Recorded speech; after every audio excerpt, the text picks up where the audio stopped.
제네바에서 이란과의 협상이 실패한 후 도널드 트럼프는 대규모 전쟁 준비를 위해 군 관계자들과 긴급 회의를 소집했습니다. 이란은 제네바 협상에서 미국이 제안한 핵 합의를 거부했습니다. 미국 소식통에 따르면 이란은 2월 26일 협상에서 핵 프로그램 거래를 체결하기 위한 미국의 핵심 요구사항을 거부했다고 합니다.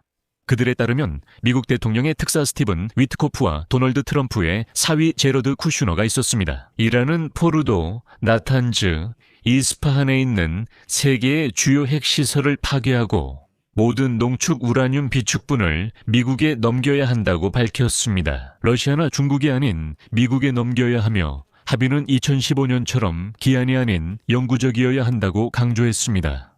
이에 이란에서는 이란의 종교 지도자들은 결코 우라늄 농축을 포기하지 않을 것이며 전쟁을 선택한다고 밝혔습니다. 이후 곧바로 미국, 중국, 캐나다, 유럽 국가들, 카자흐스탄 등 여러 나라의 대사관들은 자국민들에게 이란에서 긴급히 탈출할 것을 권고했습니다. 더 나아가 점점 더 많은 나라들이 자국민과 대사관을 이란뿐만 아니라 이라크와 이스라엘에서도 대피시키고 있습니다. 이들 지역이 공격을 받을 수 있기 때문입니다. 한편 이스라엘에서는 방공 시스템을 완전 전투태세로 전환하고 방공호를 개방하기 시작했습니다. 같은 시각 도널드 트럼프는 미군 중부사령부 사령관 브래드 쿠퍼 제독으로부터 미군의 이란과의 전쟁 대비 태세에 대한 보고를 받았습니다. 결국 미국은 최신의 전투기 F-22 랩터를 이스라엘에 파견했습니다. 그리고 이것은 미국이 처음으로 이스라엘 영토에 전투항공기를 다시 배치하여 잠재적인 전투작전에 참여할 수 있도록 하고 있습니다. 이것은 가까운 시일 내에 전쟁 준비의 신호입니다. 제 이름은 알렉세이 패치이고 함께 이 주제를 이야기해봅시다. 하지만 시작하기 전에 이 채널을 구독해주시고 좋아요를 눌러주시며 이 영상 아래에 여러분의 댓글을 남겨주시길 부탁드립니다. 이것은 유튜브 알고리즘이 이 영상을 더 많은 시청자들에게 보여주는 데 큰 도움이 됩니다. 그리고 제 채널도 꼭 구독해주세요. 텔레그램 채널 패치 뉴스도 있습니다. 링크는 이 영상 설명란에 있으니 참고해주세요. 그곳에서는 최신 소식을 실시간으로 전해드리고 있습니다. 자, 이제 하나씩 차근차근 살펴보겠습니다. 월스트리트 저널에 따르면 이란은 2월 26일 제네바에서 열린 협상에서 미국의 핵합의 체결을 위한 핵심 요구사항을 거부했다고 합니다. 소식통에 따르면 미국 대통령의 특사 스티븐 위트코프와 트럼프의 사위 제러드 쿠슈너는 이란이 이번 핵합의의 일환으로 포르도, 나탄즈, 이스파한에 있는 세 개의 주요 핵시설을 완전히 파괴해야 하며 이 시설들은 지난해 6월 미국이 폭격했던 곳입니다. 또한 모든 농축 우라늄을 미국에 넘겨야 한다고 밝혔습니다. 또한 그들은 어떤 합의도 무기한이어야 한다고 강조했습니다. 이란 대표들은 핵시설 해체, 우라늄 농축의 완전 중단과 그 비축분의 해외 반출, 그리고 핵 프로그램에 대한 영구적인 제한 도입이라는 전망에 만족하지 못했습니다. 그리고 이란 정부 정보위원회 위원장 엘리아스 하즈라티는 협상 결과를 발표하며 이란에서 아무것도 반출되지 않을 것이며 우라늄 농축은 국가의 필요에 따라 계속될 것이라고 밝혔습니다. 인용문 우라늄 희석을 포함한 다른 방안들도 검토되고 있습니다. 이란은 제재 해제를 추구하고 있습니다. 악시오스에 따르면 위트코프와 쿠슈너는 이란 대표단과의 회의 결과에 실망감을 감추지 못했습니다. 한편 이란 외무장관 아바스 아락치는 이번 회담을 지금까지 중 가장 좋고 가장 진지한 회담이라고 평가했지만 협상에서 진전을 이루기 위해서는 미국 측이 더 유연하고 양보해야 한다고 덧붙였습니다. 그의 말에 따르면 합의에 도달하려는 의지가 이전보다 더 뚜렷했지만 정부와의 추가 협의와 문서 준비를 위해서는 시간이 더 필요하다고 했습니다. 그리고 그의 말에 따르면 양측은 다음 주에 빈에서 기술적인 논의를 계속하기로 합의했습니다. 하지만 미국인들은 참고로 그런 발표를 하지 않고 있습니다. 그리고 실제로 지금까지는 테헤란과 협상 중에 중재자 역할을 했던 오만 대표들만이 새로운 협상 라운드가 있을 것이라고 말하고 있습니다. 미국인들은 아예 아무 말도 하지 않고 있습니다. 이전 협상 라운드는 2월 6일 마스카트에서 그리고 2월 17일 제네바에서 열렸습니다. 그리고 알려진 바와 같이 이전에 이란은 우라늄 농축을 일시적으로 중단하고 농축된 우라늄의 일부를 제3국 특히 러시아로 반출하는 것을 제안한 바 있습니다. 미국인들은 아니, 러시아로는 반출할 수 없다고 말합니다. 그리고 미국인들과 경제협정을 체결하겠다는 것이었죠. 그러니까 보시다시피 참 교묘하죠. 이와 동시에 트럼프 대통령은 이란이 우라늄 농축을 완전히 중단할 것을 요구하고 해당 합의가 이루어지지 않을 경우 군사공격을 하겠다고 위협하고 있습니다. 이란에서는 협상 후에 자국의 성직자들이 우라늄 농축을 포기하지 않기로 결정했으며 미국이 양보해야 한다고 밝혔습니다. 하지만 문제는 트럼프가 결국 양보를 했음에도 불구하고 이란은 여전히 만족하지 않았다는 점입니다. 그래서 테헤란이 다시 시간을 끌고 있다는 의심이 듭니다. 포르도, 나탄즈, 이스파한의 핵시설을 파괴하라는 요구 외에도 도널드 트럼프는 이란이 테헤란 연구용 원자로를 보유하는 것은 허용하겠다고 제안했습니다. 이 원자로는 평화적인 목적으로 우라늄 농축을 계속할 수 있습니다. 하지만 이 요구사항은 이란인들뿐만 아니라 러시아인들과 중국인들까지도 불쾌하게 만들었고 그들은 분명히 이란이 협상에 응하지 않도록 설득하려 할 것입니다. 문제는 미국이 모든 농축 우라늄을 미국에 넘기라고 요구했다는 점입니다. 이것이 핵심적인 부분입니다.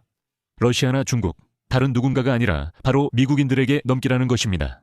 하지만 문제는 러시아인들이 꽤나 교활하게 행동하려 했고 이란의 모든 농축 우라늄을 자신들, 즉 러시아인들에게 넘기라고 제안했다는 점입니다. 그리고 잘 알려져 있듯이 나중에 그 러시아인들이 그 우라늄을 이란에 몰래 다시 넘기지 않는다는 보장은 전혀 없습니다. 하지만 미국이 점점 더 전쟁에 대비하고 있다는 것을 보여주는 충격적인 뉴스들이 있습니다. 그것도 가까운 시일 내에 말이죠. 예루살렘 주재 미국 대사관에서 비상 업무를 수행하지 않는 직원들에게는 보안 위험이 증가했다는 이유로 이스라엘을 떠나도 된다고 통보했습니다. 또한 즉시 이스라엘을 떠날 항공권을 구입해 출국할 것을 권고합니다. 다른 여러 서방 정부들도 같은 조치를 따랐습니다. 하지만 이란도 전쟁에 대비하고 있다는 징후가 있습니다. 사실 미국에 이어 중국도 자국민들에게 가능한 한 빨리 이란을 떠나라고 권고했습니다. 중국 외교관들은 최근 며칠 동안 이란이 외부 안보 위험이 크게 증가했다고 지적합니다. 이란과 인접 국가에 있는 중국 대사관과 영사관은 중국 국민들이 상업 항공편이나 육로를 통해 이동할 수 있도록 필요한 지원을 제공할 것입니다. 그리고 다음 두 가지는 아마도 트럼프가 가까운 시일 내에 이란을 공격하려는 쪽으로 기울고 있다는 가장 핵심적인 징후일 것입니다. 어제 저녁 제네바에서 미국과 이란 대표단의 협상이 끝난 직후 중동 지역에 미국 최고 군사 지휘관이 백악관으로 호출되어 트럼프 대통령에게 이란에 대한 군사행동 옵션에 대해 보고했습니다. 별거 아닌 것처럼 보일 수 있지만 사실 이것은 매우 중요하고 상징적인 순간입니다. 왜 그런지 설명드리겠습니다. 이게 바로 처음이었기 때문입니다. 처음으로 중동에 주둔하고 있는 미군 중앙사령부의 사령관인 브래드 쿠퍼 제독이 도널드 트럼프에게 전쟁 준비 상황을 보고했습니다. 지난해 12월 이란과의 위기가 시작된 이후 처음으로 쿠퍼는 2달 반 넘게 트럼프에게 보고하지 않았고 트럼프도 그의 말을 듣지 않았다고 합니다. 그때부터 트럼프는 그와 대화하지 않았지만 그는 이 전쟁의 중심에 놓이게 됩니다. 또 한 가지 중요한 점이 있습니다. 보도에 따르면 쿠퍼 제독의 브리핑에는 합동참모본부 의장인 댄 케인 장군도 참석했는데 실제로 그는 군대의 명령을 내릴 사람입니다. 그러니까 그는 군대의 총사령관입니다. 그리고 여기서 중요한 점이 있습니다. 백악관은 제네바 협상이 트럼프가 전쟁을 결정하기 전 마지막 외교 기회였음을 숨기지 않았습니다. 그리고 갑자기 협상이 끝나자마자 트럼프는 이 전쟁을 이끌 2명의 핵심 장군들을 자신에게 호출합니다. 게다가 미국은 최신의 F-22 랩터 전투기를 이스라엘로 보냈습니다. 그리고 이것은 미국이 전투작전에 참여할 가능성을 염두에 두고 이스라엘 영토에 전투기를 배치한 것은 처음입니다. F-22 전투기 배치는 미국이 이스라엘 영토와 중동에 있는 미군을 이란의 보복 공격으로부터 더 효과적으로 방어할 수 있게 해줍니다. 트럼프가 테헤란의 핵 및 미사일 시설에 대한 공격 위협을 실제로 실행에 옮긴다면 말이죠. 또한 이 전투기들은 공격 작전에 사용될 수도 있습니다. 아마 이 점이 더 중요할 것입니다. 이것은 물론 여러분도 아시다시피 전반적으로 미국 군대가 이스라엘에 배치된 것이 처음이 아닙니다. 이전에 미국은 그곳에 사드 미사일 방어 시스템을 운용하는 부대를 파견했고 미사일 방어 시스템이 장착된 구축함을 근처에 배치하기도 했습니다. 하지만 그곳에 공격 작전에 사용할 수 있는 항공기를 파견한 것은 이번이 처음입니다. 게다가 F-22 배치는 사우디아라비아와 아랍에미리트가 미국이 이란을 공격하기 위해 자국의 영공이나 영토를 사용하는 것을 허락하지 않겠다고 밝힌 가운데 이루어지고 있습니다. 이로 인해 대규모 작전에 필요한 수백 대의 항공기를 배치할 수 있는 워싱턴의 능력이 크게 제한되지만 그래도 해결책을 찾은 것으로 보입니다. 하지만 핵심은 미국과 이스라엘 간의 협력 강화를 과시함으로써 이 두 세력이 적에게 매우 큰 타격을 줄 수 있다는 신호를 보내고 있다는 점입니다. 여기서 말을 줄이겠습니다. 여러분의 의견과 결론을 이 영상 아래 댓글로 남겨주시고 채널 구독과 알림 설정 그리고 좋아요도 잊지 말아주세요. 이번 영상이 여러분께 흥미롭고 유익했다면 여러분의 후원이나 유료 멤버십을 통해 이 유튜브 채널의 활동을 재정적으로 지원해 주시길 부탁드립니다. 영상 설명의 링크, 계좌 정보 또는 화면 QR코드로 후원 가능합니다. 오늘은 여기까지입니다. 건강하세요. 모두 안녕히 계세요.